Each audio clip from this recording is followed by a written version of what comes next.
রাত্রের মধ্যে অশান্তি হয়েছিল। হ্যাঁ, রাত্রের ঘটনা। এবার চেঁচামেচি হতো, যারা আমরা সব পাড়ার ছেলে তখন জানলাম, তখন এরকম গিয়ে দেখছি এরকম হয়ে গেছে।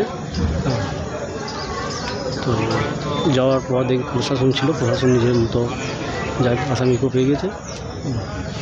এবার আমরা যখন গেলাম তখন তার আগে আমাদের প্রশাসন, আমরা ধরো একটু দূরে থাকি, এবার এসেছি, এসে দেখলাম তখন দেখছি সব তার আগে আমাদের আগে প্রশাসন খবর পেয়ে গেছিলো। প্রশাসন কী হয়েছে তো ঘরোয়া ব্যাপারটা তো বলতে পারবো না কী হয়েছে। হ্যাঁ, পুলিশ অ্যারেস্ট করেছে কালকে রাতে। পুলিশের উপর মানে আপনার ঘটনা ঘটার সঙ্গে সঙ্গে পুলিশ চলে এসেছে।